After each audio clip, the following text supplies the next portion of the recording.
Facebook and genuine friendships. Why are your Facebook followers still called your friends? Or the people that have, liked your Facebook page? Why are they referred to as your friends? Is it to give you the illusion that you have friends that are online that you've never met? And then you know how, I don't know if this has ever happened to you, Charles, but like you'll meet these people in public who are your quote unquote Facebook friends. And then they'll say, oh yeah, man, I know you. Like on Facebook, you're given. I always see you. And I'm like, dude, we don't know each other. You've just seen a couple of my posts on Facebook. Yeah, so it is a very, you might think of it as a trivial question because I mean it is something that is virtual, it's online, and a lot of things, some people consider things that exist online as being having no physical impact on in the world that we live in, or not much anyways. But I believe it does play into our psyche, right? It does play into the way that we think and into our expectations as well. So I think that the reason that the friend button was invented, where you can add someone as a friend, I think initially the idea for Facebook was to connect with people that you know. But we all know, because it's the internet, there are some people who actually only connect with people that they are familiar with on Facebook or that they are acquainted with, and not necessarily just friends. But it'll be family, it'll be friends as well as acquaintances. Beyond that, they will not accept your friend request. And I respect those people because they keep their online circle small and they prevent a lot of stress in their life. But then you get people like me. I think I have I'm approaching 5,000 friends on Facebook. I'm going to check now and I'll share the exact number, but it's difficult for me to choose who I accept and who I don't. And the reason I say that is because I'm a person who does performances. I'm here on Radio Pulpit, and there's some of you that go and follow me on Facebook as well. And it's difficult for me, even though I have a page that people can follow, but unfortunately people love following your personal page, your personal account, rather than your page. I mean, I don't even know where my quote unquote friends are sitting on Facebook. And my question that I want to ask to you sitting at home, does Facebook give you the illusion that you have friends when you actually don't? Or does it give you a false sense of connection? There are a lot of people who prefer to keep their Facebook friends very limited. You can only follow me on Facebook if I know you personally or if we are acquainted. And I mean, for you, I imagine that, Charles, you don't have 200 plus friends. Then so that means on your Facebook you have your friends and then you have your acquaintances. Like you're not those people who accept just anyone throwing a request. I can completely understand that, and I suppose to some degree I do relate. To some degree. And by relate, I mean it in the sense that I can relate to being overwhelmed and also being suspect as well. Because nowadays, I mean, my mind are actually sitting at I looked at it now, it's like 3 point something. So it's approaching 4,000 friends rather. And I can understand, because now I'm starting to be suspicious of the people that send me friend requests. You know how on Facebook you get those people who Bitcoin entrepreneurs, and then or Forex entrepreneurs, and then the only reason that they're asking you to add them as a friend on Facebook or to accept their friend request is just so that they can sell you Bitcoin, this Bitcoin idea, or put you into Forex, or, you know, they'll have a weight loss thing that they want to sell you, some multi-level marketing type of thing. And to be quite honest, there are a lot of those. A lot of those. And Facebook has a lot of scammers as well.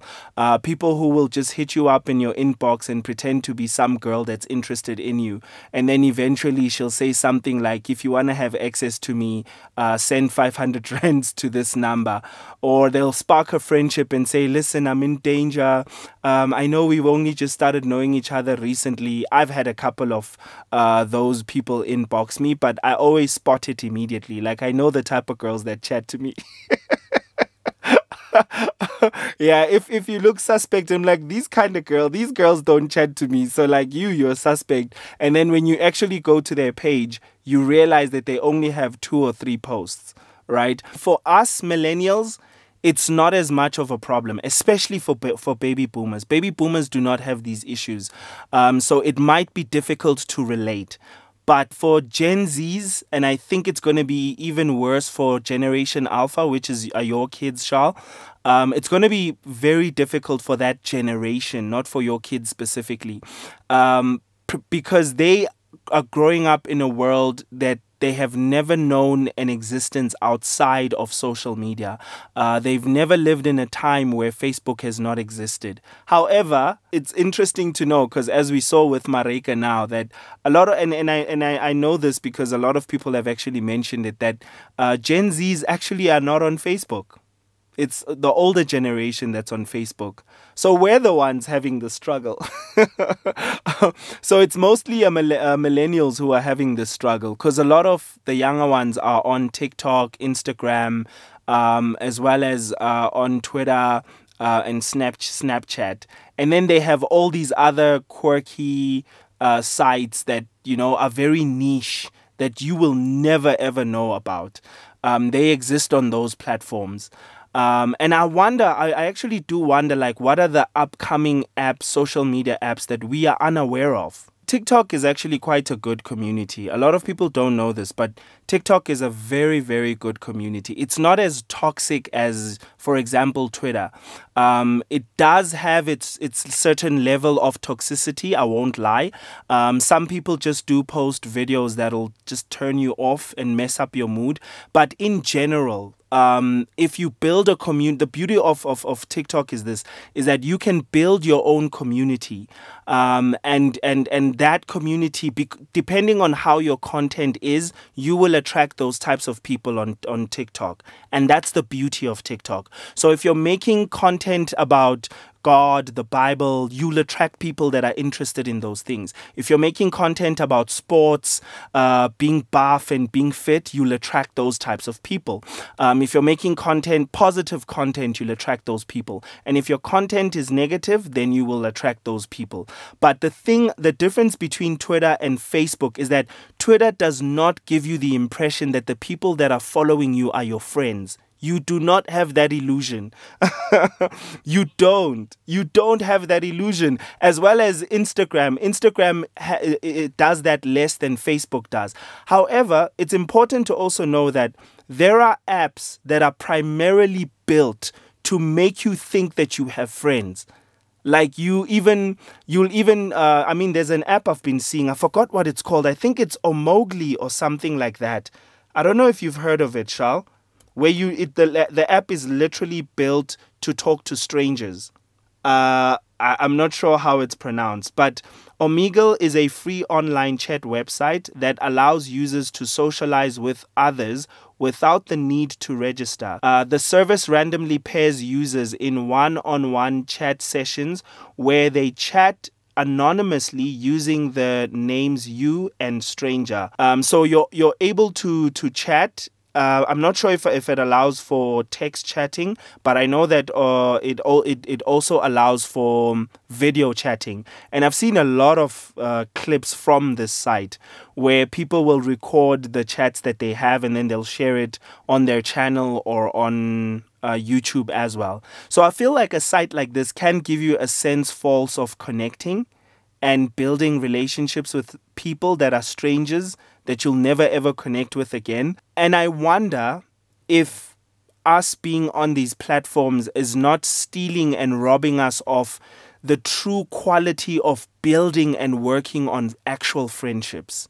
Because friendship has played for me personally, friendship has played such an important role in my life. Having friends that I can rely on and depend on, and visit when I feel like I'm alone or lonely. Friends that can encourage me in the things that I'm pursuing. What are your thoughts on scripture and its emphasis on friendship? Because I don't know if you know this, Charles, but there are people who actually believe that friends are a bad thing because they've been burned once or twice in their journey in life. I know that my mother does not care for friends. She only had one friend who passed away. She's had friends when she was much younger, before she had us. But the older she got, the less friends she had. And she never made the effort to even pray for friends. Being able to discern what true friendship is, and not thinking that the people that you have on your social media are your friends, is such an important thing, especially because the ability and skill to engage in actual, real, physical relationships is a dying skill, unfortunately, because people are having less and less reasons to engage with each other in the real world.